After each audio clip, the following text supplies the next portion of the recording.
You'll not be surprised I want to raise the question of Camp Ashraf. As you know, last December, Martin Kobler, the special UNAMI High Representative in Iraq, signed a memorandum of understanding with the Iraqi government without first having got the approval of the residents of Camp Ashraf, which he had pledged to get in advance.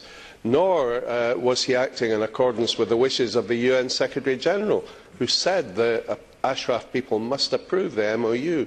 Now, yesterday, he issued a press release saying that Camp Liberty is ready for the displacement of the 3,300 people from Ashraf, when in fact there is no freedom of movement. They will not be allowed to take their personal possessions. They will be surrounded by thousands of military and police.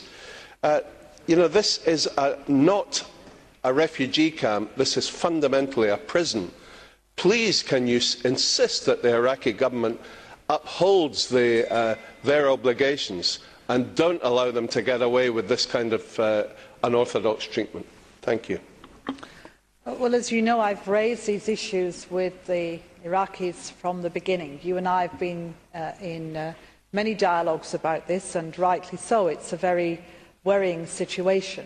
I do know that Martin Kobler has been in touch with the residents of Camp Ashraf throughout this process. There is a lot of information that it's quite hard to unpick exactly what's happening, and there are different kinds of interests at work in this whole process.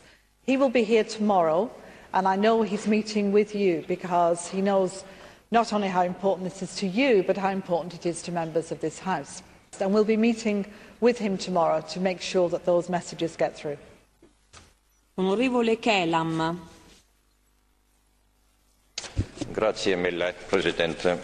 Madam Ashton, I would like to return to the question of my colleague Stevenson, because I think the UN mediation negotiated by Mr. Kobler has not provided sufficient guarantees for the safety and freedom of choice for more than 3,000 people there, which is contrary to the position taken by the European Parliament several years ago already.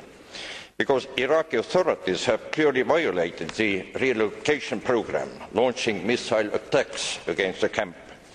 And I think the role of your representative have been lately rather marginalized, because he have even denied visa to Iraq.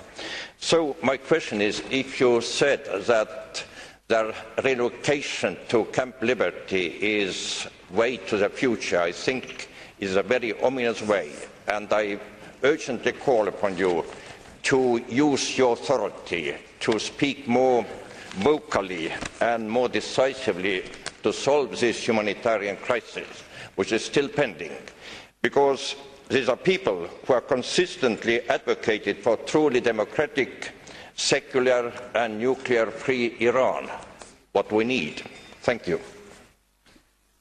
Mr. Ehrenhauser, from the non-attached members, for 1 minute, please.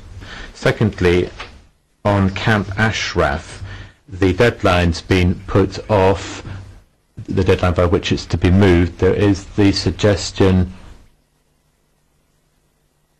that asylum should be granted to people from Camp Ashraf in the EU. I wonder whether this is a proposal that's still on the table, and if so, I wonder what you think of it. Thank you very much. The next is Mr. Kaczmarek in a minute and a half. Panie Przewodniczący, Pani Wysoka Przedstawiciel, Szanowni Państwo.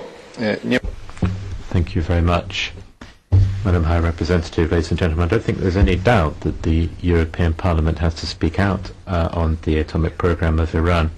It wasn't we, but the IAEA that expressed concerns and fears of the military aspect of the atomic program, and I think there is proof that they are moving towards the construction of an atomic weapon. I think the non-proliferation treaty having been signed by Iran, that country therefore has the responsibility to report its nuclear activities and also the transit of any nuclear material.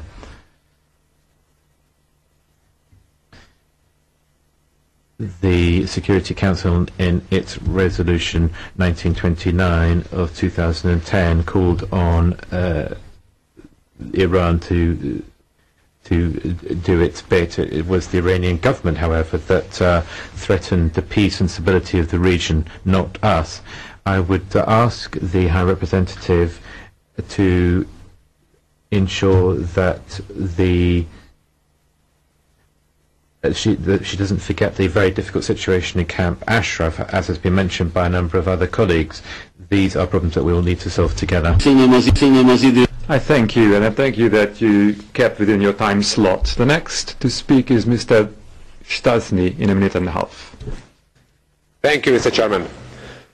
Iranian refugees from Ashraf will move to a new Camp Liberty, which Council of Europe Parliamentary Assembly compared to a prison camp. Green light was issued by UN mission in Iraq. This approval was granted without consent of Ashraf residents, despite promise of UN envoy Ambassador Martin Kobler to do so. EU should take a lot more active role with Mrs. Ashton's direct involvement, especially after being rejected by Iraqi government from taking active part in the negotiations. Therefore, we need to stand shoulder by shoulder with our US friends in exerting pressure on Iraq and the UN for quick and human resolution. By the way, people like refugees of Ashraf are our best hope for democratic and nuclear-free Iran. Thank you.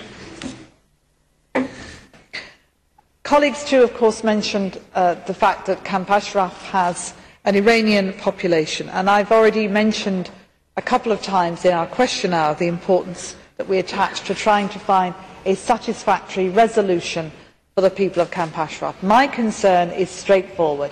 Is to try and find a way in which we can keep them completely safe and give them a future. There are members of the UN in discussion with member states where there are issues of citizenship.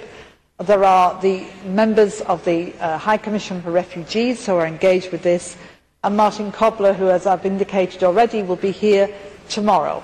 We work closely with the US, we work closely with the international community, and we keep this on the agenda in our discussions with Iraq. But it is important that we move forward, that the people find a future, not that we simply keep them there because we don't have a plan. There does seem to be, not a perfect plan, a compromise solution, of course, but one in which, if we do it properly, I believe there is the potential for future for these people that will keep them safe, which, as I've said, is our final objective.